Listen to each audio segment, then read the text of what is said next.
Wrestling on weed. Wrestling on weed. Wrestling on weed. Wrestling on weed. Wrestling on weed. Wrestling on weed. Wrestling on weed. Wrestling on weed. Wrestling on weed. Wrestling on weed. Wrestling on weed. Subscribe today. Otherwise, we're gonna have a problem.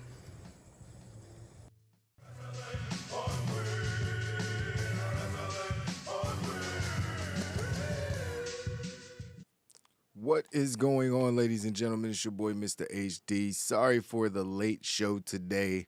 We might have to start doing these joints in the afternoon all the time. I don't know. I'm trying to figure it out, but you know how it is, live streaming with a life. I actually have other stuff I have to take care of, but that's neither here or there. I am here now with you guys, Wow Nation. Attention, Wild You already know what it is. We got a lot of news to cover before we talk about Monday Night Raw, the show that we watched last night. 3 hours, another 3 hours that drained my life. The show was good for a while, and then it just, I don't know. We're going to talk about Monday Night Raw, but we got to catch up on the CM Punk drama, CM Punk and AEW drama. I really just want to be done with this stuff at this point. Hopefully we're getting towards the conclusion of it all. Larry the Dog apparently is okay, but CM Punk's wrestling career may not be. We're going to talk about some sad news regarding a couple WWE superstars. We're also going to talk about some releases, which is also sad news. So we got a lot of sad news coming out of WWE. Some NXT superstars or Performance Center folks have been released. We'll talk about those. We'll mention their names. Yeah, and we got a couple other stories we got to get to, of course. So let's get into those. We'll start off with Sasha Banks being in the news. She's been in the news a lot recently because everybody wants her to come back to WWE, and Lord knows they need her because they have damage control, and I don't know what the hell is going on with the women's division in either company at the moment. So KGM was cracking, my guy, Wild Nation in the building. You know what it is, gang. We out here. I could not find a picture of video from that show. You made me watch Dark. Like, I skimmed through that shit like 5 times too. So you're gonna have to find it and send me the photo if you can find it. I'm not sure if they probably got everybody that was there in the crowd, I would imagine. But Meltzer noted today on F4W Online that Banks was a guest in a show in Mexico City today. By today, they mean yesterday. Banks was said to be hanging out with Bayley, and AAA wrestler Mamba took them both out to a restaurant and a bar.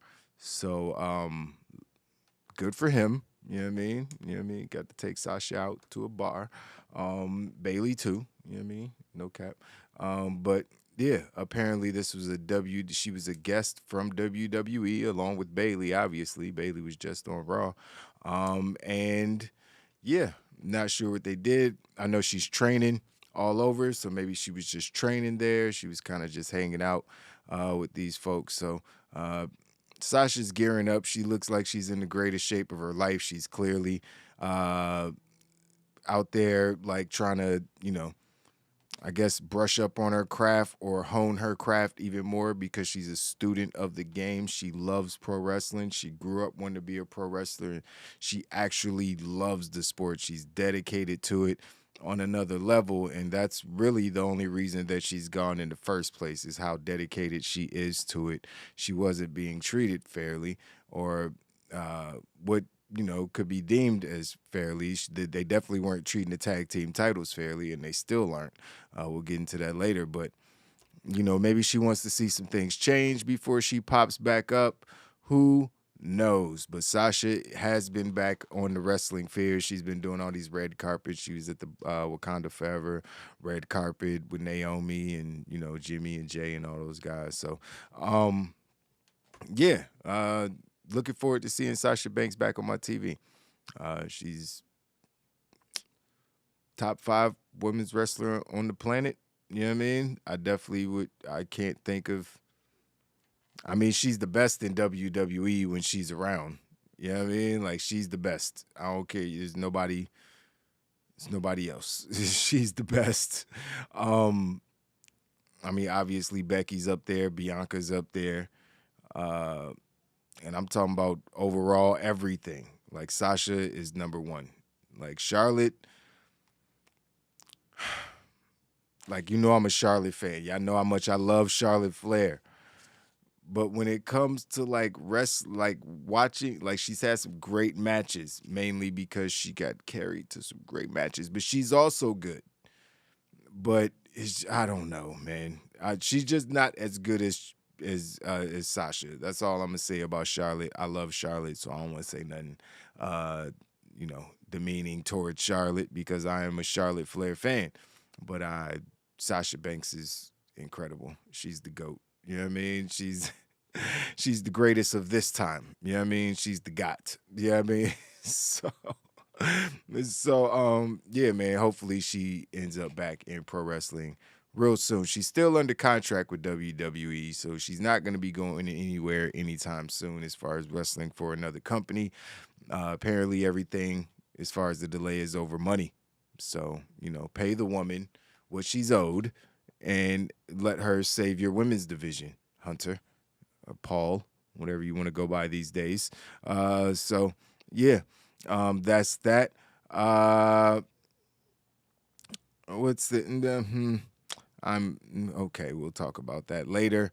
Let's talk about these NXT releases. This is sad, but it happens from time to time. We can't, I don't think that because there's a new regime that there was going to just stop being releases in WWE, especially with them re-signing so many people.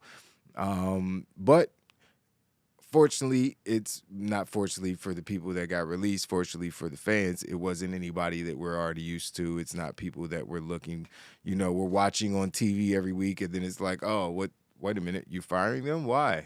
We like them, or at least they have potential. This was more performance center people who hadn't really done much in the company as of yet. The names mentioned was Bodie Hayward, Sloane Jacobs, Erica Yan, Damaris Griffin, who's definitely a black guy. I'm just nobody's name. His name is Damaris Griffin, and Rufang.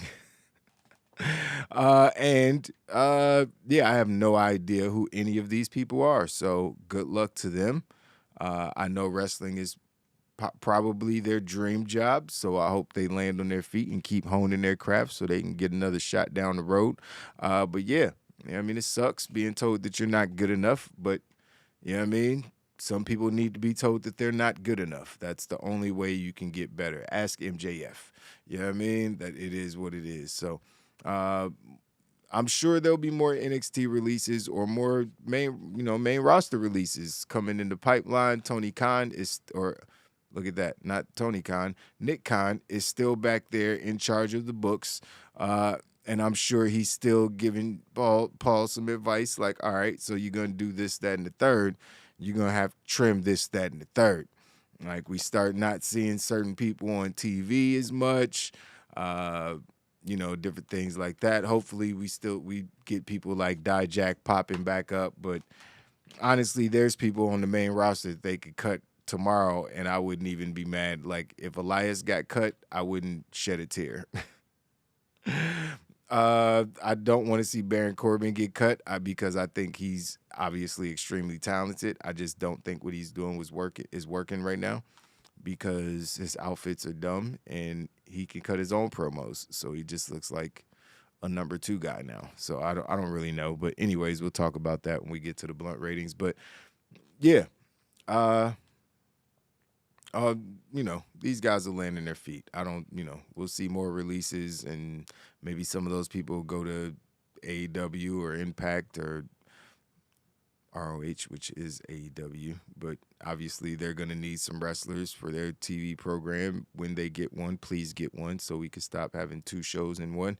In our next news story, Yeah, I guess it's news that Bray Wyatt is going to be at Crown Jewel. He's been summoned by the Prince. The Prince has summoned the monster, Bray Wyatt, because obviously he's the hottest thing in pro wrestling right now. And the Prince was probably like, yeah, so that Bray Wyatt guy, put him on the show. He doesn't have a feud, you say? Okay, so put him on the show. What do you mean? What does he do on your show? Put him on this show. It's still your show to put him on our collab show. Like I can understand the Prince making the request of the hottest thing. I mean, they paying WWE an absurd amount of money to put on these shows. So I can see WWE pretty much giving them whatever they want. That's why we're getting fucking Amos and Braun Strowman and Drew and Karrion in the Hell in the Cell. And we're getting all the fucking, it feels like they try to make these matches like WrestleMania, as big as WrestleMania as far as the spectacle, because obviously we're going to have all the fireworks and all the everything. So, you know, it's going to look and feel like a WrestleMania with these matches and the spectacle that they always do over there when they go to Riyadh or wherever they are in Saudi Arabia. KGN say, I want WWE to fire Elias and hire his brother Ezekiel. No, fire both of them. Get them both, BOUF. Get them both off of my TV screen. Elias just doesn't work, man. It's not working. The Jeff Jarrett gimmick is not popping in 2022. People don't even walk around playing good guitars unless, you know, they're homeless and trying to collect change, I think. So I'm joking. It's a dumb gimmick, though. I guess I'll give you guys a little update on the story that I went ham about yesterday with the JD from NY, who's a fellow YouTuber, podcaster, whatever you want to call us, and his beef with Jade Cargill and the entire AEW women's division, who decided to pile on. And I told you I was mainly mad at the podcasters and the YouTubers who were jumping in on the shit like they don't give wrestling opinions every fucking day on the same platform that he does.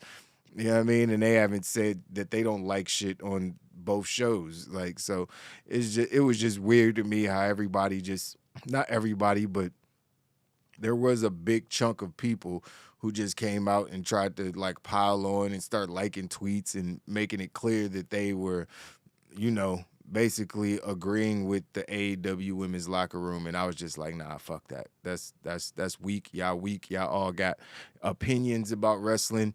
And if Jade Cargill can't handle somebody saying they don't want to see a fucking wrestling match, then that she needs to get thicker skin. The muscles ain't giving her thicker skin. Clearly, they're thinning her skin out because she needs to do something. You know what I mean? Again, love Jade. I love her. She's one of my favorites in the game right now. I love Jade Cargill. Oh my God, so many things. But that's not the point. The point is she can't be walking around trying to be a celebrity and be in the public eye and then tell people they can't criticize her work. That's not how that works. That's not.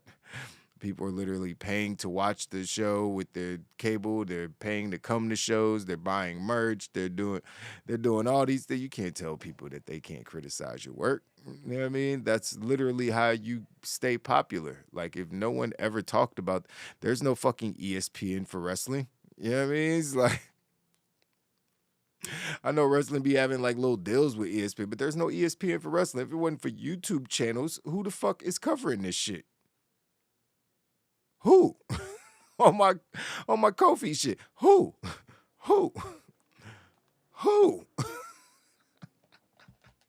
Like, I don't know what to do on my hands. Who is covering this shit if it's not us? I'm just saying. I'm tiny. I'm not nobody. I'm just saying. Yeah, we gonna be the ESPN for wrestling. That's right. That's exactly what it is. That's what we gonna be. You know what I mean? Give me a little time. You know what I mean? We might get some green screen action popping over here. Ain't like I ain't got all that shit. I got lights and every camera everywhere. I can do all that shit. You know what I mean? I got a lot of things going on, but soon come. We'll be working on some shit to make the show even better for you guys. But like I said, who is covering this shit if not for the YouTubers and the IWC, as they call it, the internet wrestling community. Yeah, that's it's us. So shut the fuck up. You know what I mean? And let us criticize the shit. And if we say you suck, then get better. Or just ignore us. You have that option too. Like, you can just not get better. But if there's a consensus of people saying that you suck, then you should probably just listen to them and let your ego go out the door. If everybody came through this stream was like, yo, bro, this stream sucks, I would probably like reconsider how I'm doing things. I wouldn't get defensive like, oh man, everybody's saying it sucks, and maybe they all know each other, and this is some sort of conspiracy for them to come in. And I know that stuff actually happens on the internet, but I'm just saying, you should be able to tell. You know what I mean? Especially as small as I am as a content creator, I would definitely be able to tell. But you can't be mad at content creators for critiquing your work. And she came out and said on Twitter today, which is just, or yesterday, which is just so weird. It's like, you gonna come out and cause all that fire. Then she's like, I hope you guys know I'm playing a character, because basically she's been making herself look real stupid. First of all, she body shamed JD. She said he lived in his mom, finance shamed him, said he lived in his mama's basement. He couldn't do a pull up, his podcast. She roasted him. Apparently Bow Wow's been training to be a wrestler for a while now. He's been like interested. We mentioned him in wrestling news headlines before. But he said that he's now training with, I can't remember who exact. Swerve. I think he's training with Swerve, if I'm not mistaken. And, he said as soon as he finishes that and he has a match and he beats, I think he said he's going to beat Swerve in a match or something like that. I don't fucking know. But then he said he's going to take Jade Cargill out. First of all, bro, she's married, so that's probably not going to. But that's besides the point. Instead of saying, sorry, Bow Wow, I'm married. You know what I mean? That's sweet of you, but no thank you. She said, you can't afford me. Thanks, but no thanks. So she's a hoe. I didn't say it. She said it. I didn't say it. She said it. She called herself a hoe. I didn't say. I mean, I be knowing, but I'm just saying, I didn't say it. She said it. Like, what woman did? I mean, I know it's 2022. It's not that smart these days. Not most people aren't that smart these days. She called herself a hoe. Like, what kind of pride do you take and say it's not a business? This is like taking you out to dinner isn't a business. Like, what kind of you can't afford me? That's like it's like a painter saying it's really good at his craft. He's like, yeah, these pieces of art cost $5,000, and yeah, you can't afford me. Yeah, I mean, it's different. That's not the same. That's not the same thing. Use a hoe. I wish I had the Luda drop. I gotta get that shit and put it on my board. But yeah, you a hoe. That's. I mean, it's okay. You know what I mean? Apparently, being a hoe is hot in 2022. I ain't. Whatever. I'm not mad. But she's terrible at comebacks. She's terrible at Twitter. She's bad. Like, she just makes herself look stupid. Somebody take her phone. Take Jay Cargill's phone. Don't give it back. Like, just let her, do what she does and look good and wrestle and be TBS Women's Champion and be an Avenger, because that's what she looks like. She looks like a fucking Avenger. I love Jade Cargill. This is probably the hardest I'm going to be on her any week in the history of this channel because I love her. Okay? She better have a 5-star classic with Marina Shafir tomorrow. I know that motherfucking much, or I'm going to be roasting the shit out of both of them. I'm doing the podcast for the whole neighborhood right now. Close my window. Now everybody can't hear me. People have literally been like, hey, you got the podcast about wrestling. Dead ass. Because they can't. I'll have my window open. I'll be in here yelling about wrestling and shit, especially if we doing watch-alongs and shit. The window will be open because I'll be smoking and some shit, and everybody will hear us here talking about wrestling. Hear me talking to you guys and shit. It's always funny. But, yeah, so... Jade Cargill, chill with the tweets, chill with the Twitter. Stop trying to diss men online. You know what I mean? Trying to get people to pile up on men because you hot shit. You are hot. I ain't gonna lie. You hot as a motherfucker. Lord Jesus, I would do all. Okay, that's not the point. Mr. HD, just stop. Okay, but what I'm saying is, just because you're hot doesn't mean you can treat people bad. And I think that just goes to a whole character thing. But she said, speaking of character, that she's just playing a character. So I don't know anymore. I don't know if was she just playing a character when she was talking about JD and shaming him, his body shaming him and finance shaming him and all these different types of things and just saying weird stuff because he didn't want to see a wrestling match, and not even because she was in it, because Marina Shafir was in it. It had nothing to do with Jade, honestly. And if anything, it had to do with Jade wanting to see Jade have better competition and be in a better spotlight instead of giving title shots to Marina Shafir. But anyways, Jade saw opportunity to get the whole women's division to pile up on a guy whose opinions she didn't like, and she took that opportunity. And obviously, because the internet is full of minions and trolls and people with half brains who only use 2% of that half a brain, you're going to get a lot of people piling on, including people who do the exact same thing that he does, which was the most mind-blowing shit I have ever experienced in the IWC. I'm like, wait a minute, y'all are liking the tweets? Wait a minute, but y'all have wrestling podcasts. And his shit is way better than y'all's. So if his shit sucks, what do you think your shit is? I was so confused. By that. But anyways, we're not going to harp on that. It was just another funny story. I do got some really sad news that I got to mention. This sucks. I ain't going to even stay on this too long and I'm not going to read the IG post because it's really sad. And I don't even want to. Yeah, I don't even want to think about that. Yeah, but Carmella and Corey Graves lost a child. Apparently, she was pregnant. She had one of those pregnancies where you don't know you're pregnant, I guess, until it's too late. You know what I mean? I could be wrong about the medical definitions of things, but she was pregnant. She's not pregnant anymore, which, because she had a miscarriage, and that sucks. So, the fact that Corey Graves has been able to work and get through his day and his job and just soldier on, and I would have never fucking known that any of this was happening. I don't know how I feel about that. Should it have affected him? But he still has to do his job because he's a public figure, and it's just like, yeah, I mean, I'm sure it's affecting him. Of course it's affecting him. He's probably wrecked on the inside. You know what I mean? It's like I can't even imagine. You know what I mean? It's like, I just had my first son on my first real try, and I couldn't imagine if something had happened. God, that's just, man, there's prayers up for them. You know what I mean? Keep them in your prayers, and keep Carmella in your prayers, and, yeah, you never want to hear about that.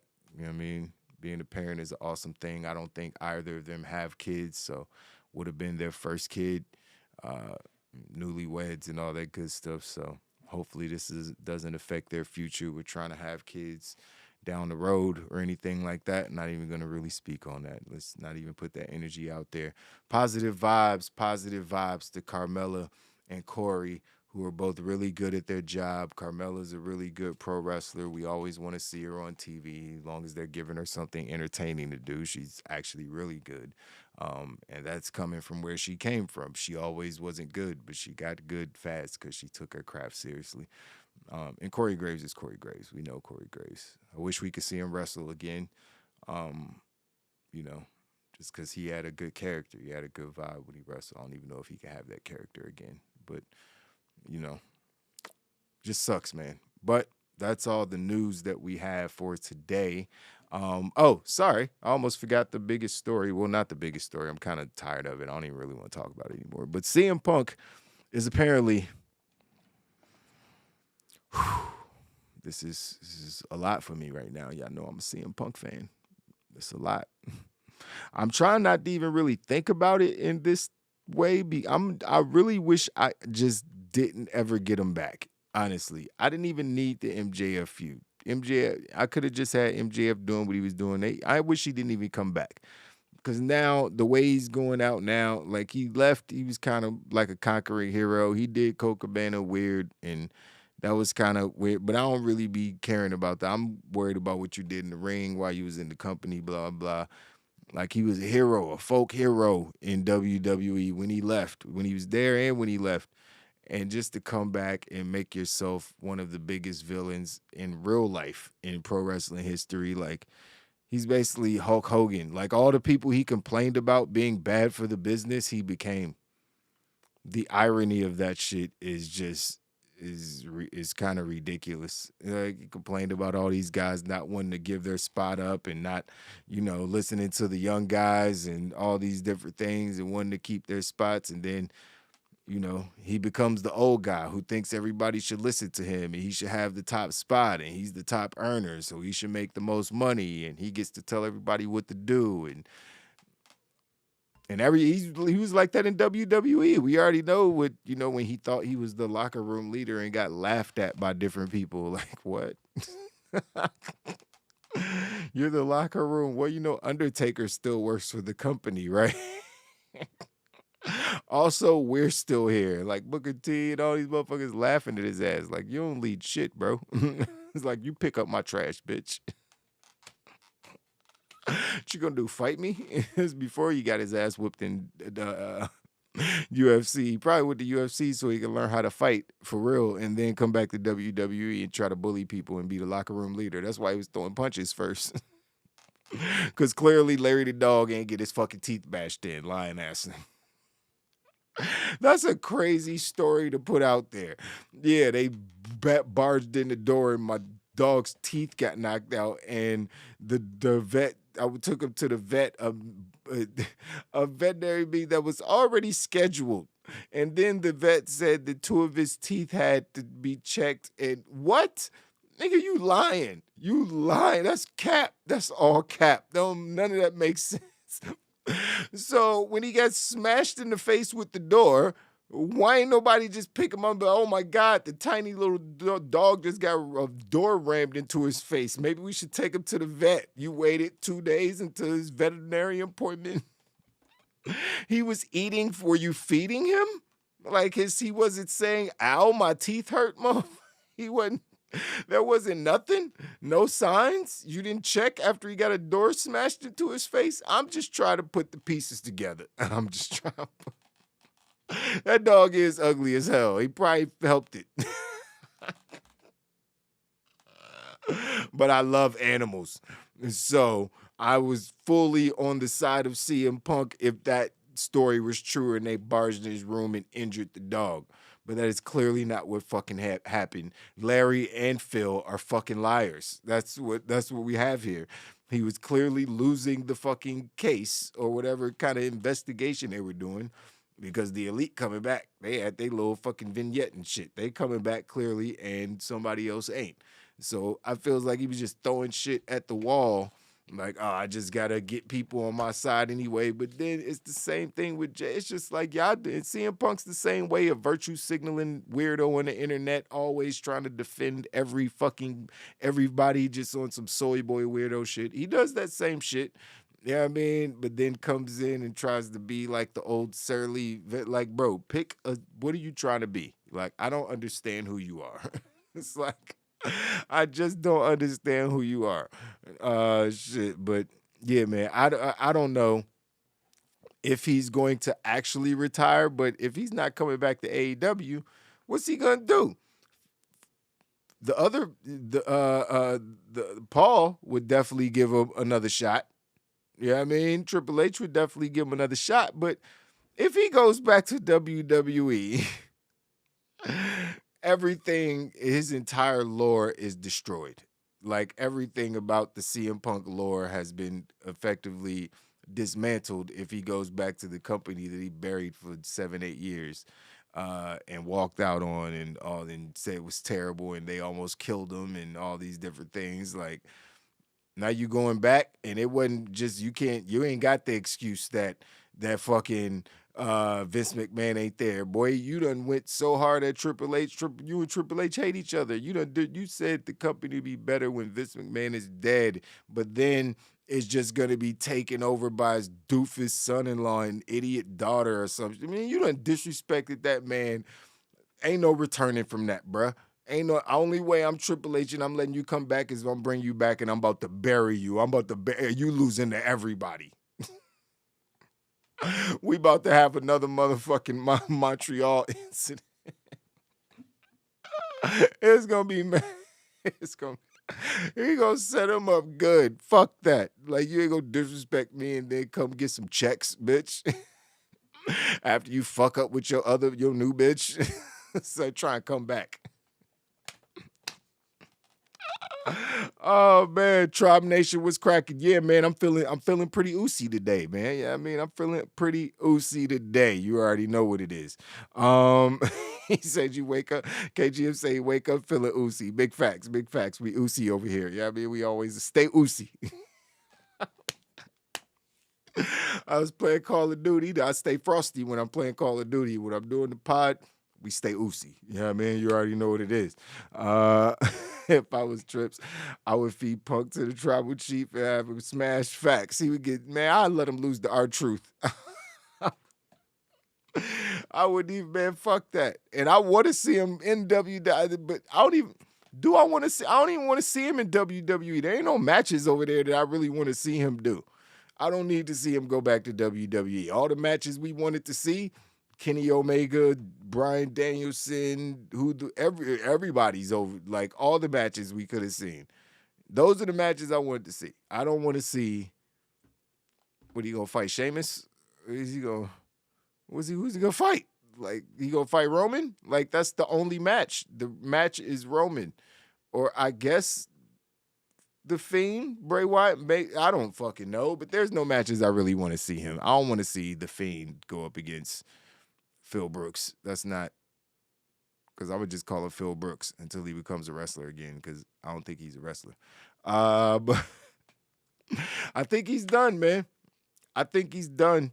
And it's sad that he had to go out on this Shield because it wasn't a very good one to go out on.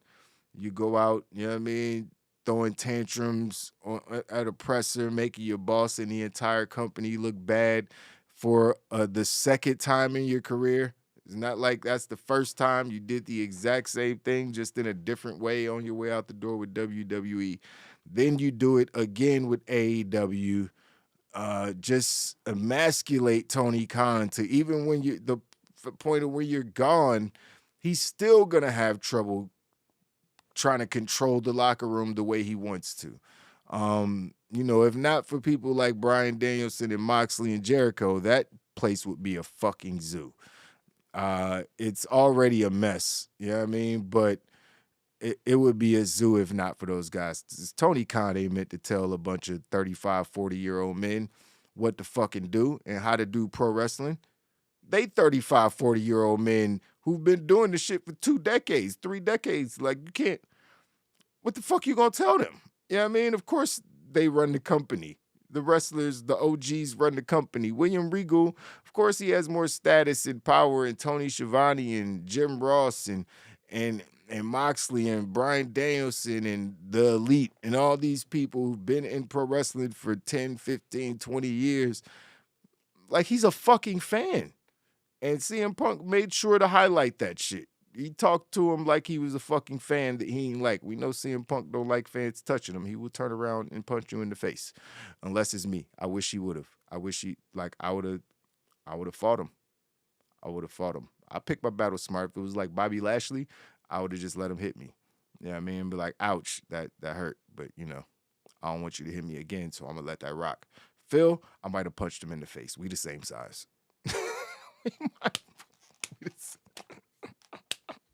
And I be crazy sometimes, so I might just... Oh, man.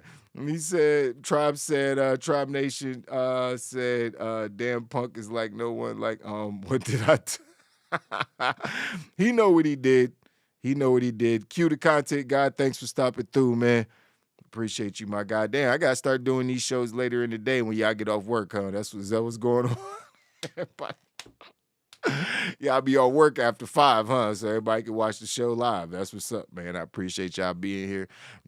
Just catching up with everything today because I had to do the show a little late. I had a bunch of work stuff. I have to work during work hours as well sometimes. So, yeah, we here though. Just catching up on the news. We about to get into the blunt ratings in 1 second.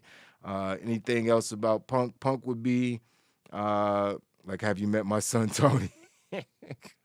I mean, he is trying to run a business. I mean, he's trying to run a business. Not even we. Definitely not him. I'm trying to run a business. That's what he's. So I mean, that's what he said. He forgot that the guy who owns the business was sitting right next to him. I guess it was. That was so cringe and embarrassing and fucking hilarious at the same time. I don't need to see no more CM Punk. I wasn't watching during this WWE run, so I don't care as much as most people. Well, yeah, if you didn't catch his WWE run, then you're not invested into who he is as much. Which, honestly, lucky for you, because you don't really get to, you know what I mean? You ain't really get to see the full vibe. You can go back and look at it, but you ain't gonna really get the whole vibe. He did a WWE like special. You know, they used to do these 2-hour specials on the WWE network. They used to come out on DVD when WWE used to release DVDs, but CM Punk got one, talked about his childhood upbringing, how he became a wrestler, why he became a wrestler, all these different things, wrestling in the backyard, his relationship with his mom and his family, all these different things. And I could just relate to some of the stuff, not the whole mom thing. Love my mom, you know what I mean? But, you know, he had a strenuous relationship with his mom, but just how he felt with other things. I was like, oh, I could really relate to this dude. He's a regular guy, you know, small, normal sized person, not all jacked. You know what I mean? Just chasing his dream. You know what I mean? He seems like a genuine dude. You know what I mean? Sometimes being a genuine person, I could attest to this. Sometimes being a genuine person means you're going to tell the truth, even sometimes when you don't need to. You know what I mean? And that's just the fact of the matter. Sometimes nobody asked you. I guess is what I'm trying to say. Nobody asked him to get up there and do that. He started asking questions when he got up there on that fucking podium and start just, hey, you friends with this motherfucker? Hey, bro, who are you talking about? Hey, you friends with him, right? So you friends? Hey, I hate that motherfucker. He's a bitch ass nigga. But like, wait a minute, who are you talking? Are you talking to me? I don't. What? Am I friends with who? That shit was fucking legendary. I know that reporter was like, what? Motherfucker still on his muffin. So you're friends with him, huh? Bitch ass nigga. That shit was fucking classic, man. That's going down. He gave us one more pipe bomb. That is for sure, because hands down, the greatest moment of CM Punk's career was the pipe bomb. I think it's been topped. Like, there's nothing that he could do to top what he did at that. I mean, they're neck and neck. The pipe bomb was amazing, but damn, that fallout after All Out was kind of crazy. You know what I mean? But he's done with pro wrestling, man. I don't see him popping up in, he's definitely not popping up in ROH, or he's definitely not going to pop up in Impact or New Japan. They ain't got no bag to pay him $1 million a year to come wrestle or whatever the fuck he making to come wrestle for them. Unless he just going to do it for the love and go over there and do it just to stick it to Triple H and Tony, like, I'll go over here to New Japan and wrestle and break my fucking arm or ankle or wrist or some shit in a week. You know what I mean? It's like paper mache ass nigga. It's made of hard, thin plastic. Like, what is...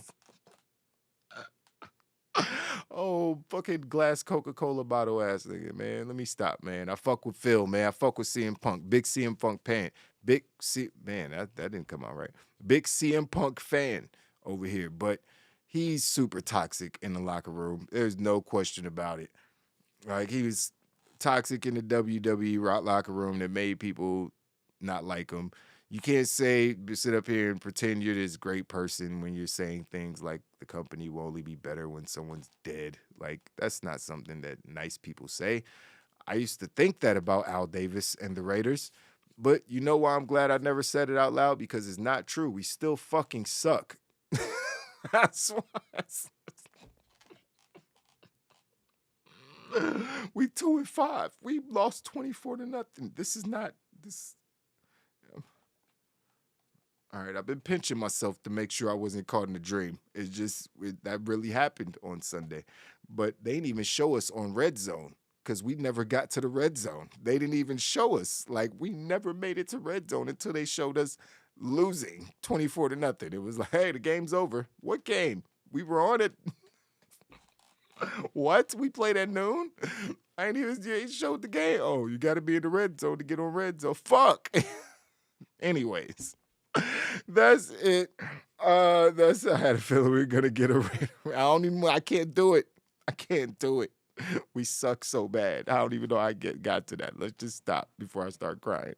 But anyways, let's get into the blunt ratings. It's time for the blunt ratings. If this is your first time tuning in, this is how the blunt ratings work. We take each show and break them down into 5 categories: matches, promos and backstage segments, storytelling, commentary, and the crowd. For each category, each show can get up to 5 blunts. The average score of those 5 categories stands as the official blunt rating. Those are the rules. Now let's get right into tonight's edition of the blunt ratings. We want the smoke. Talk to him. We want the smoke. We want the smoke. Come on. All right. So the opening match, we got Bianca Belair going up against the returning Nikki Crazy Cross. She didn't have her hair all done up and shit. So I don't know if that was, I felt like that was part of her new, like she was going to come out looking like a Barbie doll and shit, which was, it was cool. She looked good as shit last week. So I don't know why she came out with the straight hair, whatever. It's about the wrestling. But they had a pretty damn good match for an opening match. Bianca Belair won because there was a bunch of interference and people running outside the ring. The referee got distracted at one point when the tag team champions and were out there and all that shit. So it was what it was. Like, they're telling this story. Honestly, I'm not invested in this at all. You know what I mean? I don't really like. I'm happy Nikki Cross is back. You know what I mean? I like a couple of her moves, and her moveset always, are always good. But it's just like they're injecting her in her storyline. She's fighting everybody. She's attacking everybody. She has no friends. She's not trying to team up with anybody. So she's not going to be a part of War Games, clearly, because she has, no affiliation. So I'm not really sure what they're going to do with her. I hope they figure it out soon, and it's not a case of them bringing her back too early. But,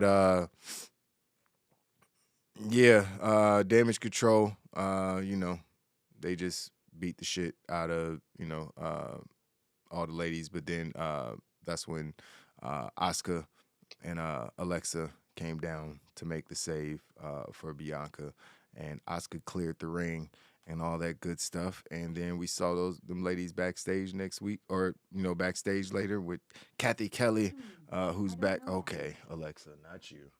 But yeah, they were backstage and they were just saying how they were gonna, do what they do at Crown Jewel. And there's a tag team. They challenged Alexa and or they challenged Dakota and Io to a tag team title match, but they said they didn't want to wait. They wanted to do it tonight. And yeah, it was made official a little later, and we'll get into that in a minute. It was the main event.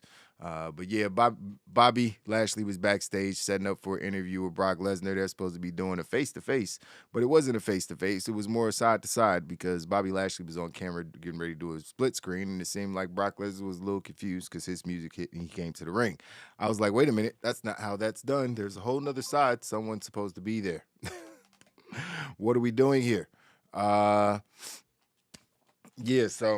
I don't fucking know what they're doing with this. I just want to get to the match because the story is cool, but it's more just like I just want to see these two go at it. Like, I like storylines, but sometimes it's just like who's better between these two. You know what I mean? And there's rare cases where where two dudes have such status that it's like, I want to see who they're going to book to win this match. It's not real. You can't be like, I want to see who's going to win between the two. Who's better? It's scripted. So you can't. But it's like, how are they going to tell this story of who's going to win this match? So there's a story within the match per se. But Brock came out and said, man, Texas, I love y'all, man. I ain't coming here out there talking about this motherfucking shit, man. I'm trying to fight, man. But bring your bitch ass out here, man. I ain't talking about these people, man. I'm trying to fight, man. Somebody say, hey, that's a bet, bitch. I'm on my way out there, motherfucker. You ain't got to say nothing but the words. Say less, bitch. So he took off his mic and he just went to the ring and we had a little brawl, man. It was a little brawl. It wasn't even a brawl because they to pull apart and then you try to get back at each other, pull apart, but it wasn't crazy. Nobody got like slammed through a table or nothing crazy. We saw that a little later too, but it wasn't nothing crazy. Just keeping the heat on, reminding us that this match is happening in Saudi Arabia. So that was cool. Then we had definitely the best match of the night, probably the only really good match of the night. A couple of the ladies' matches were okay, but this was by far the best wrestling match of the night. Seth Rollins and Austin Theory killed that shit. Austin Theory probably his best match ever. I don't know. I can't think of one that was better. I'm trying to think. Seth has blonde hair again. Looks like the old Tyler Black or whatever his name was. Yeah, Tyler in FCW when he was over there. Where else was he? He was in FCW, some other spots. What was it called? I can't even think of what it was called now. What was the developmental?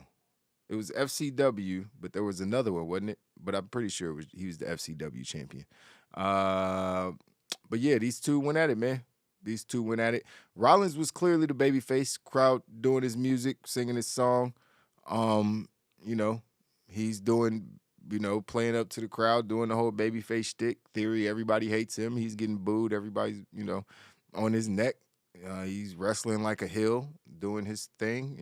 But he was able to show his athleticism, his speed, his strength during the match. Like I said, it was his best match. He didn't win, though, because he's Austin Theory, and he loses these matches because he's Austin Theory. But, it was a really good match. Probably one of his best, his best showing on the main roster so far. I don't know if he's had a better match at NXT. Can't really recall one, but this one was fire. Cut backstage, we saw Roman Reigns and Paul Heyman getting out the black SUV. They came to the ring. Roman starts talking, say, hey, man, I know I'm supposed to come out here and build up this fight because, that's what it is, championship. I've been doing this for 2 years or whatever, but it ain't no way I'm about to come up here and hype up a fight for a dude who's had 2 wrestling matches. I'm going to beat his ass. Like, what y'all want me to say? He's had 2 wrestling matches. I'm not fighting Goldberg. I'm not fighting fucking Brock Lesnar. He's a YouTuber. I'ma beat his ass. That's all. I'ma beat his ass. That's all I can hear him saying. But yeah, so he's like, I'm not gonna promote this fight, but the wise man will. That was kind of funny and cheesy at the same time. So Heyman's sitting there like, oh, I thought we were about to leave. Okay, so I guess I'll talk about the fight then. And then when he was getting ready, he said some things, not important things he said before. And then The Miz came out and was like, hey, man, can you help me out? I got a match with Ali. Can Roman Reigns help me in a one-on-one match with Ali? The fact that Ali and Roman got mentioned in the same breath is, great for Ali, but what the fuck, Miz? You can't beat Ali? But he's really worried about he who shall not be named and trying to get a little help while he has his match with Ali. And he's like, yo, Roman, I know everything about Logan Paul. I brought him into this wrestling world so I can help you out. And you know what I mean? And he's like, oh, man. And Miz acknowledged him. He's like, you are my tribal chief. You know what I mean? I was like, bro, you need to stop it. Stop. You have a whole wife. How are you saying that another grown man is your tribal chief? She's never going to get wet for you again. It's over. I'm joking. He'll just pull out his pocketbook and say, how much? I'm rich. Oh man, but yeah, so he was like, yeah, I don't know. Roman was just like, yeah, everybody worried about him knocking me out, talking about this one lucky punch, and then he just Superman punches the Miz. Says when they need to be worried about me knocking him out. Paul Heyman was like, hey, that's a good point. That's a good point. So this was really good segment. He also mentioned the whole Usi thing because the crowd was chanting Usi. Obviously, the crowd is very, very Usi. And he was like, yeah, he said he was feeling Usi. And he said Jay and Sammy were out there trying to figure out how to become more Usi. So this is a thing. We were running with it. Clearly, it wasn't part of the story in the beginning. Sammy just said some shit, and because Sammy is a fucking genius and he's so amazing and so likable, it just caught on. Because we did this Usi thing before. Oh, we did this before. Oh, we remember Usi Hot. Y'all don't act like y'all remember Usi Hot. Y'all remember Usi Hot. It was asshole cream. Y'all remember that? It was an asshole cream for FTR. Y'all remember that? Y'all remember? Oh, you remember. It was Usi Hot. I don't even remember the slogan, but they had it was like they were gonna, it was asshole cream. I just want to remind y'all that Usi Hot was for your asshole. So when you're saying you're being Usi, I want to make sure we're clear on what the new Usi is saying. The new Usi means we're being cool, but not like icy hot cool, because icy hot is also cool, and we don't.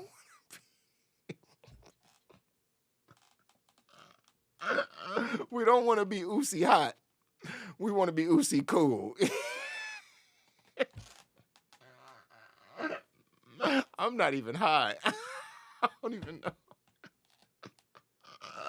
Oh man, but y'all remember that shit. But this segment was pretty fucking good, man. Because everything the tribal chief does is good. What happened after that? After that we saw Johnny Gargano backstage. He about to tell all the Miz's secrets in a sit-down interview with Byron Saxton. That shit was pretty funny. Who's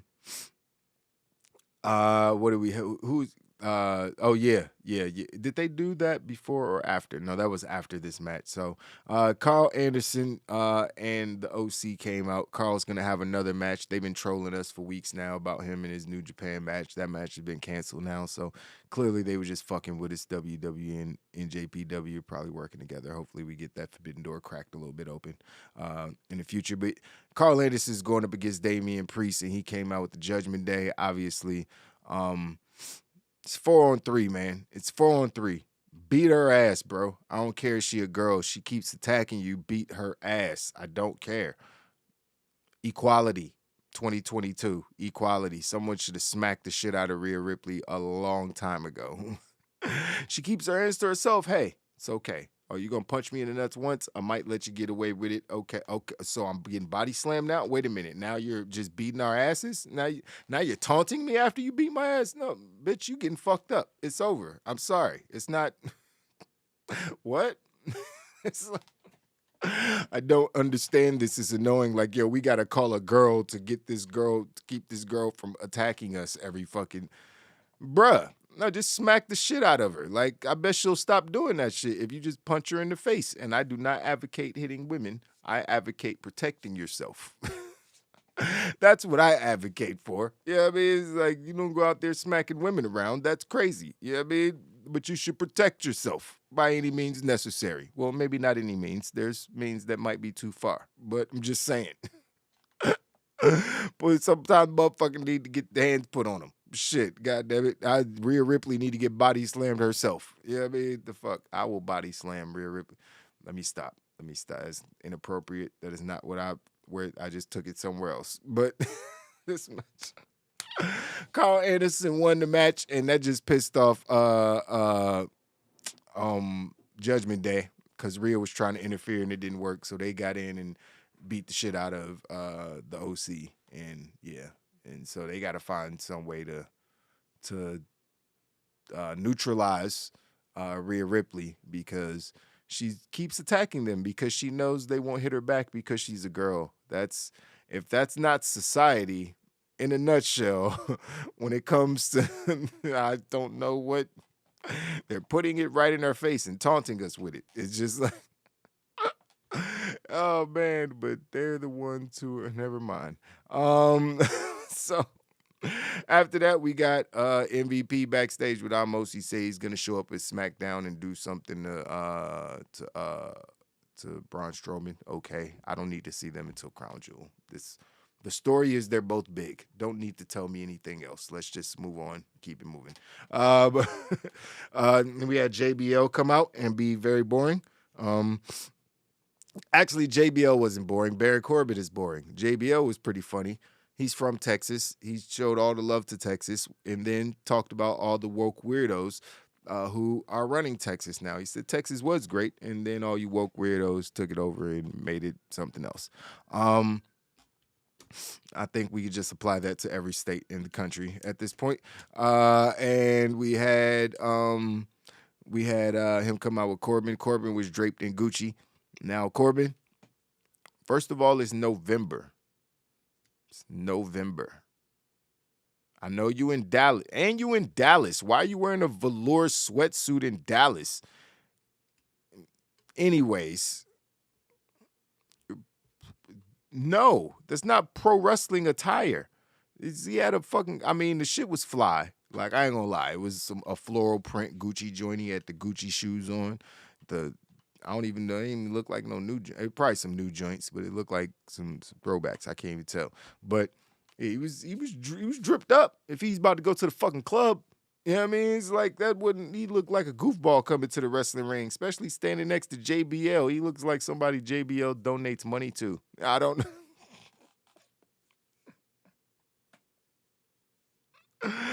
Oh man, I don't know what the fuck he came out there in all that Gucci trying to look rich, I guess. Nigga, wear a suit. Put a fucking suit on. Stop trying to dress like a rapper. I don't know what the fuck that was. Like like I said, the outfit was fly. It just wasn't fly for walking into a wrestling ring and trying to pretend you're a tough guy. Like, I know Baron Corbin does things just so we could say that we hate it, but sometimes when your character is to look intimidating and be like it's counterproductive. You're trying to troll us and fucking yourself over. It's just like whatever. But he's being called the wrestling god and blah blah blah. And R-Truth came out because they said the word truth. So anytime you say the word truth, please everybody stop saying the word truth. R-Truth comes out because he doesn't know the difference between someone just saying a word and someone calling his name clearly because he's R-Truth.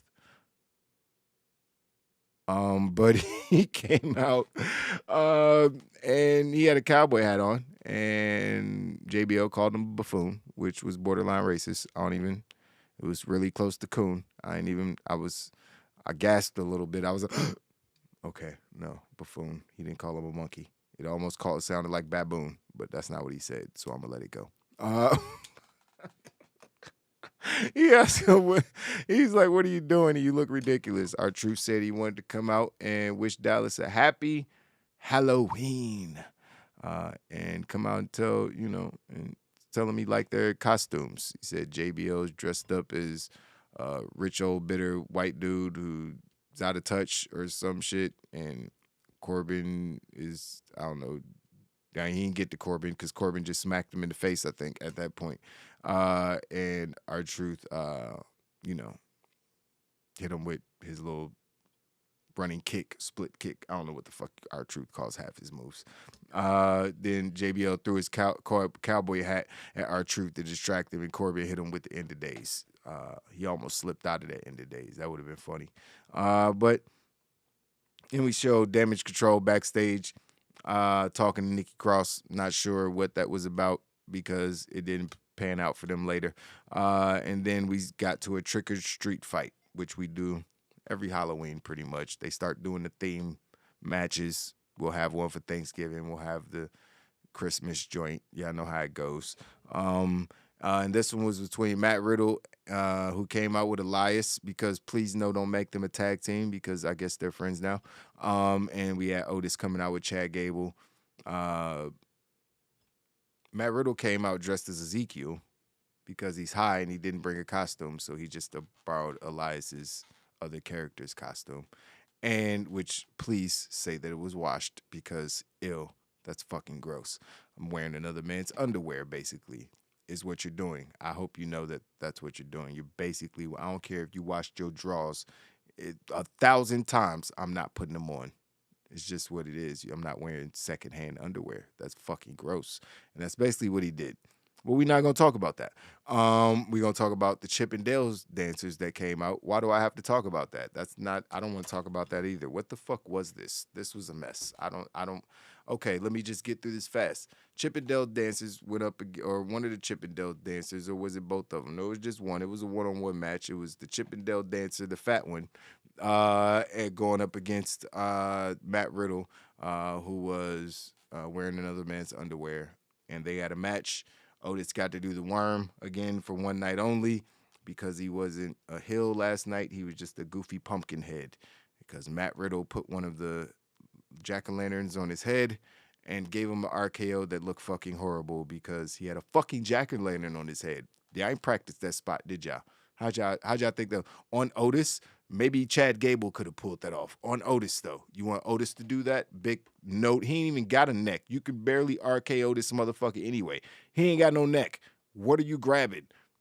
None of that made sense. I was just like, oh, that was stupid. But the match is over, so that's good.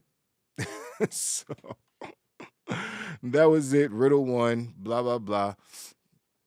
And Dakota and EO are backstage talking about they scared. Asuka don't deserve a championship match. I mean, somebody gonna tell her? Hey, Dakota, there's no other teams. There's no one else for you to wrestle. maybe somebody should go let her know. Literally, there's no other teams. Zero. Name another team on the women's division. Name one right now. I dare you in the chat. Name a team. I dare you. I know you can't because there is none. There's no teams. Not a single team. Natalya and Tamina coming back as a team? Who the fuck teams? Who they gonna wrestle? You ain't got no choice but to wrestle them. Like, just be happy. Shit. Unless they call Caden Carter Zero and Casey Ken. I don't even name names too many Ks. I don't like all that in Ks. It make me uncomfortable. Oh, man. But yeah, it's just, I don't know. Somebody got to tell her, man. It ain't nobody else for him to wrestle. But anyways, this match happened because there ain't nobody else for him to wrestle. So there's another makeshift tag team of Alexa Bliss and Asuka, who should not be a fucking tag team. Man, they ain't no tag. Stop it, Gruss. Stop it. You reaching. They ain't no tag team. First of all, Doudrop is hurt. You know what I mean? And Nikki Ash is not the same person. She don't exist. Where's Nikki Ash? Is that who you saw? I ain't see Nikki Ash because that's definitely not who I saw. But yeah, we had Damage Control going up against Damage Control's women's tag team champions Io Sky and Dakota Kai going up against Alexa Bliss and Asuka. They had Bianca Belair out there who got her ass beat a little earlier. I mean, she won her match, but then she got jumped. But this match was good. I mean, it was a good match. I guess it was a good match. I like that Alexa Bliss was super aggressive during the match. Alexa looked good during the match. I ain't gonna lie. She looked better. She did like her I remember, when she stand on her back and do the face stomps. That's old Alexa Bliss. That's classic Alexa Bliss. Looked like they were gonna get the win when she did the I forgot what the fuck that first move that she did was, but there was a couple good 2 counts during the match. I really didn't believe at any point that Damage Control was about to lose this match. So when she did hit the fucking Twisted Bliss and get the 1, 2, 3, I literally like, what the I was like, what just happened? What just fucking happened? That didn't make any sense. They had the title for, I think, I saw some, it was 49 days. They had the title, a month and a half. They had the belts. You brought these ladies back and made this big hoopla at SummerSlam about them being back and blah, blah, blah. Missed the first opportunity to give them the titles, which completely dampened their fucking heat. And then gave them to them when nobody cared anymore, and then took them off of them because you couldn't make anybody care anymore. That was bad booking. Let's just call it what it is. It was like Triple H just hit on a lot of things. This wasn't one of them. Let's just call it what it is. I didn't like it. I ain't like it. So is Jade Cargill going to get in and tell me I live in my mom's basement that I can't do a pull-up because I ain't like it? Let me stop ranting. I'm not going to start. Sometimes I get sidetracked, get a little emotional about things. Let me stop. But yeah, I don't, man. The match was a match. Asuka's not hurt, which is good because I thought that she was actually hurt. Clearly, she's not hurt if they're putting the tag titles on her. So women share underwear all the time, Laylo. Do they? First of all, ill. That's gross because women secrete, or if they're around me, their panties get super wet, and that's just dirty. You sharing those with people? I don't know. I don't care how many times you wash them. That's nasty. That's nasty. Raquel Gonzalez said, insert name here is a team. That is accurate as shit. That is super accurate. I mean, right now it's insert nobody's name. Well, who was their last partner? They replaced the other girl who couldn't wrestle. I don't even remember. Raquel Gonzalez needs to be a solo star or give her a permanent teammate. I don't know what the fuck is going on. The golden shovel was in full effect last night. Yeah, that's what it looked like. I mean, but it's just, it's crazy because Triple H was like had one of the most infamous golden shovel moments after the curtain call. We all remember that he took the blame for everybody in that situation because Kevin and Scott said, peace, we get in the bag, and you ain't about to punish Shawn Michaels. So Triple H definitely remember what that golden shovel was like and recovered from it. So maybe, I don't know if this is a test. Why would you do that? Bayley just came back from injury, being gone for so long. She held the company down during the pandemic. She doesn't need Sasha. They need each other. They don't need to be tag team champions, but she needs to be feuding with Sasha. I feel like if it was Sasha running a stable versus Bayley running a stable on the opposite side, I feel like this feud would be way more fire. You know what I mean? I feel like, yeah, this feud would be way more fire if it was like Bayley or like Sasha and Naomi and Bianca and Alexa and fucking Asuka, and that was the babyface team, and then you had the Hills, and you could throw Nikki Cross or whoever else on Damage Control side, you know what I mean, and rock with it like that. That would be better heat for me, but Bianca's fine. I ain't got nothing wrong to say. Bianca's fine. She ain't doing nothing wrong. I think that just the booking of the division and how they're just doing these makeshift teams, and it just ain't doing it for me, man. We need Becky Lynch back. We need Charlotte Flair back. We need Sasha and Naomi back. Where the fuck is Lacey Evans? She wasn't that good in the ring. But at least she had a good character. She had really good character work when she was doing the nasties, and she was the Southern Belle who was too good, and like that's a really good character for a wrestler. You know what I mean? And she's fucking hot. You seen her Instagram? God damn, that woman is banging. You know what I mean? It's a beautiful white woman. I ain't gonna lie, man. You know what I mean? But yeah, Belair needs to be heel. You always say everybody need to go heel. She's like the perfect baby face, but she would be dope as a heel. She's a heel. We talked about that before. She could be a great heel. Just her attitude, or how she said she's basically Jade Cargill. You know what I mean? They're basically the same character pretty much. You know what I mean? It's like very, very similar. Like Jade Cargill she would Bianca would run circles around her in the ring. Like, let me make that clear, first of all. Belair, she would run circles around Jade Cargill in the ring. But as far as their character, they're kind of the same person. They're both super athletes. They both have, I think Jade played basketball and Bianca played everything, mainly track. You know what I mean? So, yeah, I guess the supervillain would say everybody needs to turn heel. That does make sense. But let me get to these blunt ratings. What did I give the show overall? I gave the show, it got a bronze blunt last night. Saw some people thought the show was a lot better than I did. Promos and backstage segments, which ones were good?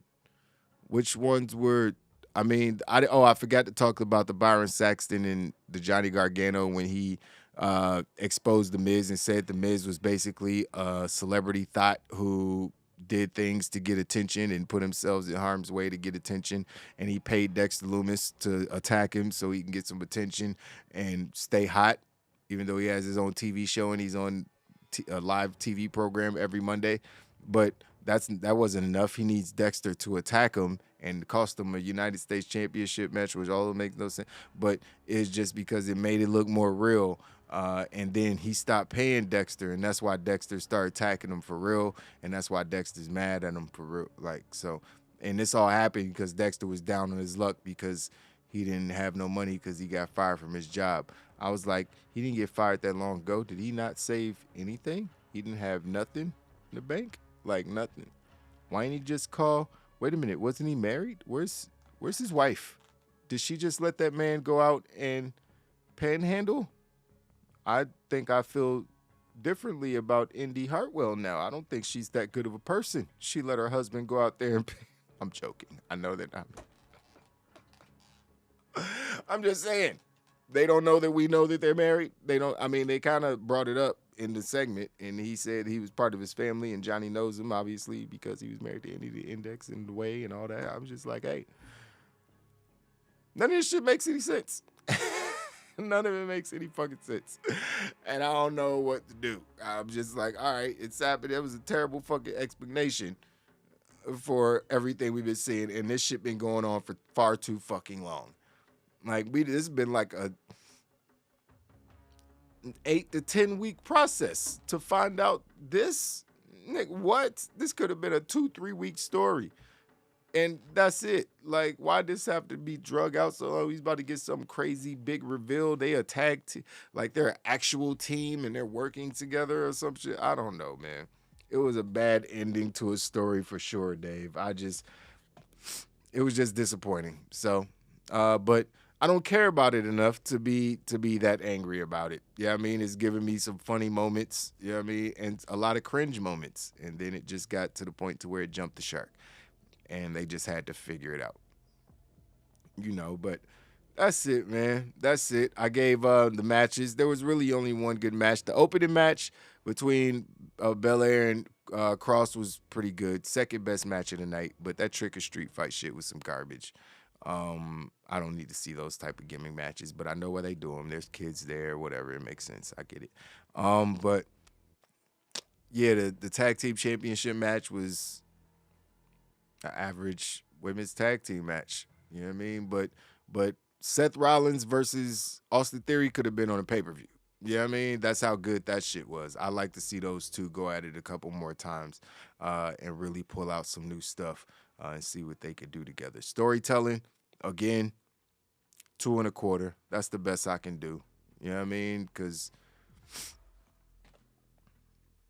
what were the good stories? I don't even give a fuck about Roman Reigns versus Logan Paul. Nobody believes that Logan Paul is about to beat Roman Reigns. Like, in the story ain't even for one lucky punch. That's not even a good fucking story.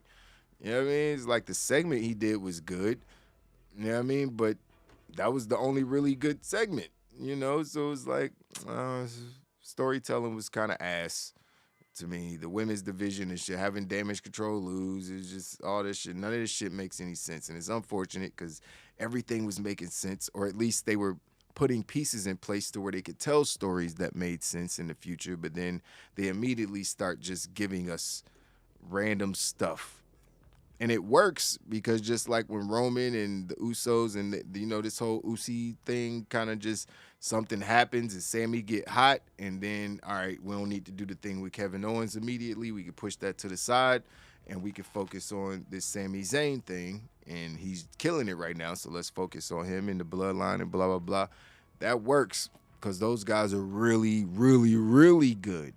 But then you try to do that with some other wrestlers and just try to call audibles and different things like that for something that was planned, and it might not work out so well because they might have a good idea 1 week, but they might not be able to carry that shit through for 4, 5, 6 weeks like Sami Zayn has been able to do, because Lord knows I thought this shit was going to be not dead like in a bad way. I thought it just would have panned out already, and they just keep making it better. Somehow he keeps just having a better segment than the last one. It's crazy. So, shout out to Sami Zayn for that. Commentary gave him 3.5. Corey carries, what's his name? I don't even remember his name. I don't even give a fuck. It's Kevin Patrick. I just don't. He's bad. He's terrible at commentary. I mean, let's just call it what it is. Like, he's terrible at commentary. I don't even remember the dumb shit he said last night. He said 2 things that almost made me punch my TV screen. And a TV cost me $2,000.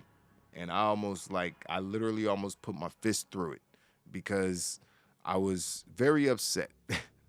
He's bad. He just says dumb things. He don't even sound like a fan.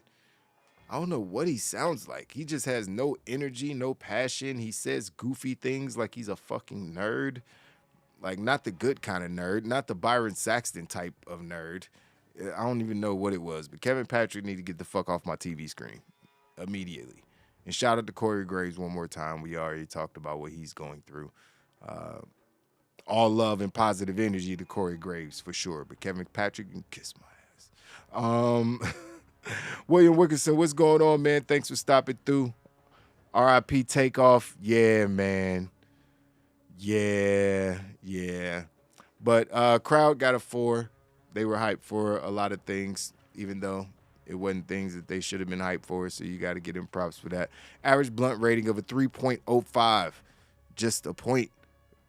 0.5, I guess I should say, away from being a silver blunt. Barely, but decent show.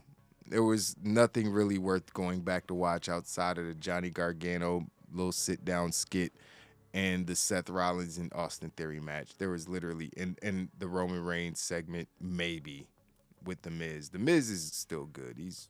Sometimes shit he does doesn't make sense or whatever, but he's still good at his job. He's a steady hand, as you would call him, as JR would say.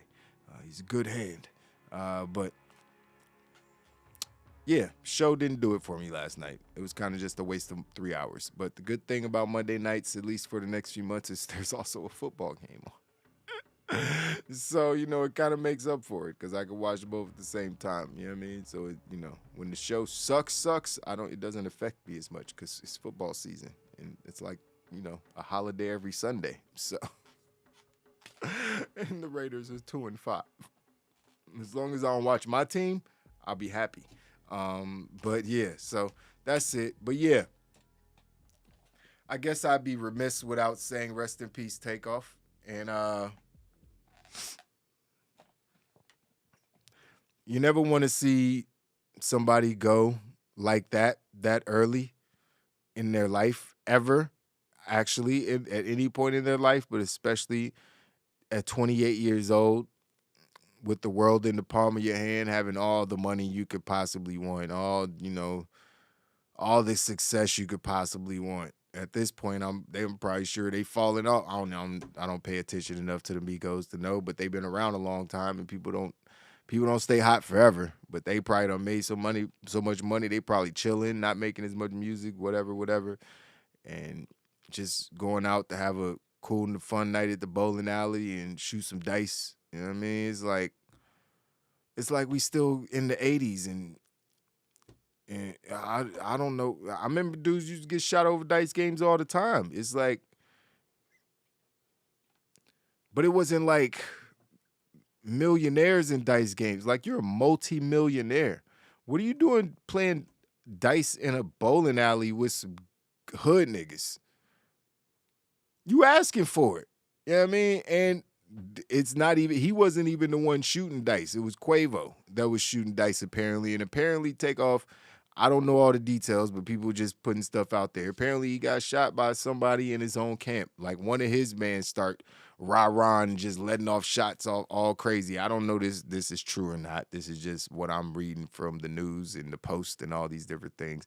Apparently he got shot by his old friend and then got shot again by somebody shooting back at the, I don't know the details, but either way, even if he got shot by somebody else, you know, it's just like so unnecessary. And he wasn't even the one shooting dice and being all rah-rah. He was just there with his mans, and his mans was doing that shit and got him caught up. You know what I mean? And, you know, he got to suffer the consequences for it. And that shit sucks, man. But they said he got shot 57 times. That's not, no, he didn't. He didn't get shot 57 times. His body would have been Swiss cheese. There was, like, no, that's not. And there would have been a lot more people shot. It was a whole crowd of people if he got shot 57 times. He was the only one on the ground. And it's just to see images like that on the internet. Kids can see that scrolling their internet. Like, it's just, man, I hate it here, bro. I hate it here so much. Like, rap music is, that shit is trash. Like, hip-hop, the culture, all that shit is trash. And that's coming from somebody who had a 15-year music career. You know what I mean? Like, most of my music is about weed and women and, you know, politics and different things like that. I did street music, too.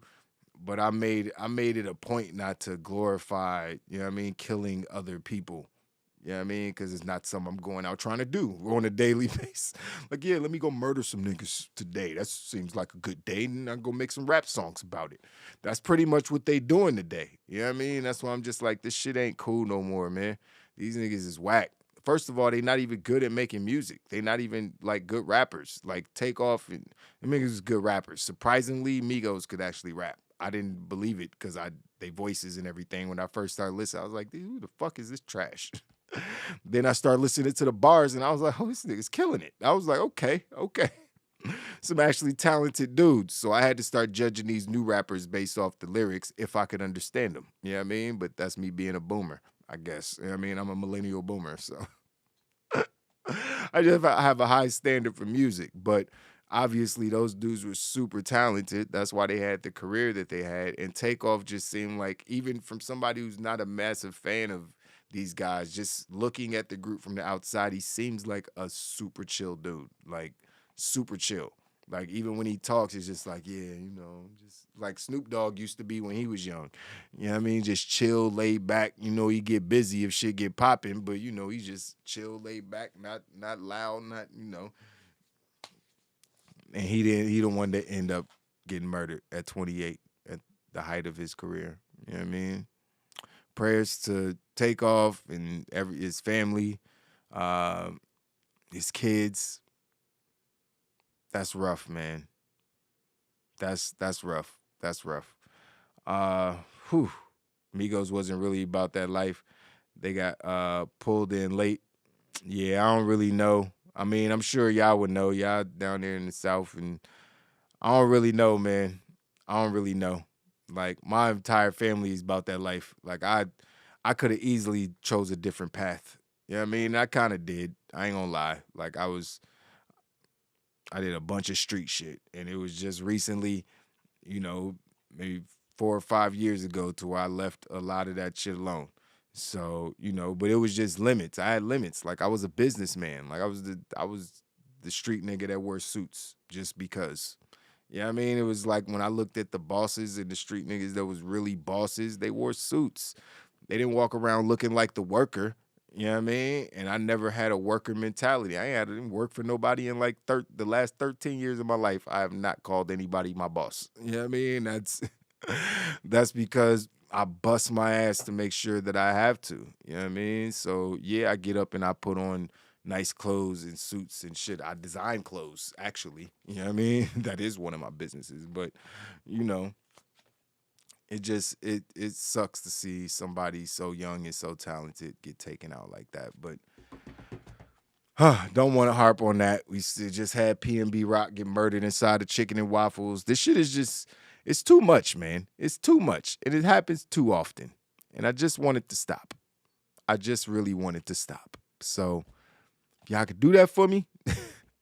I know that's a pretty ridiculous request. Can y'all do that for me? Can y'all just stop this madness for me? But seriously, just stop. just is my son will definitely know how whack it is to be a rapper. How rappers are the lame niggas, how they wear fake jewelry and they get, ripped off by all these record deals. There will be no glorifying rap in my household with my son. It ain't gonna be like, yeah, let's sing the new rapper's lyrics about the guns and all that and put it on TikTok. Nah, nope, none of that. I will smack the shit out that kid. He's stop playing. Stop playing with me, man. Nah.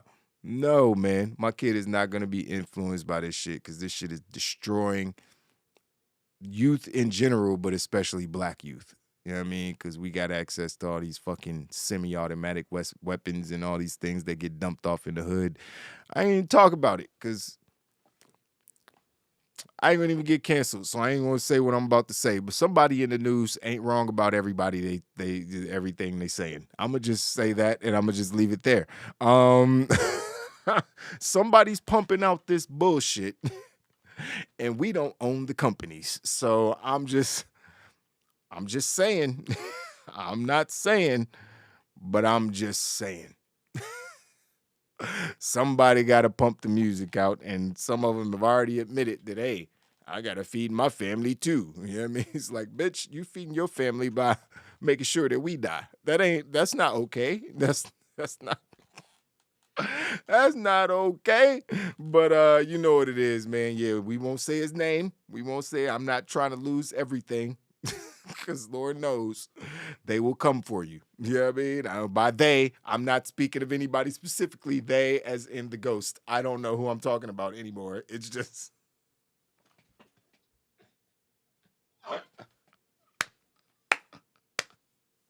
I ain't talking about nobody. Don't nobody come for me.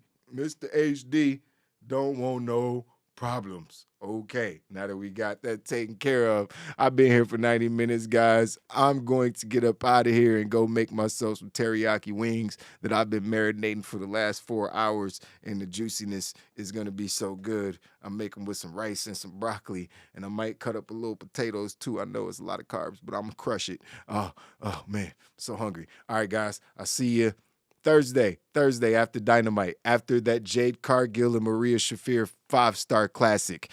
And if it's not, it's not. Oh, I hope it's not. Oh God, I hope it sucks. I hope it because we gonna talk about it. We gonna talk about it. I'll see y'all later, man. It's your boy, Mr. HD. Follow us on Instagram, Twitter. I would say TikTok, but I don't use that platform, honestly. On Instagram for sure, Twitter, at Wrestling on Weed. We do have a YouTube handle now. Our YouTube handle is, I should change our Instagram so everything could just be Wow Nation. Honestly, I might end up doing that. But for now, Wrestling on Weed, at Instagram and Twitter. And Wow Nation, you can follow us at Wow Nation if you want to find us just randomly. You guys are subscribed. You know how to find us already. But anybody want to find us in the future, if you're watching this, you can just search at Wow Nation. YouTube gave us handles now, so we're easier to find. That's cool. So the stream is sponsored by Paris Terrell Clothing Company. If you don't know, I am a fashion designer and I make clothes. I actually do high-end men's fashion. I do 100% silk neckties, leather backpacks. We make leather belts. I'm not going to get up and show you my crotch, but we make all kind of things, man. So go check us out at paristerrell.com today.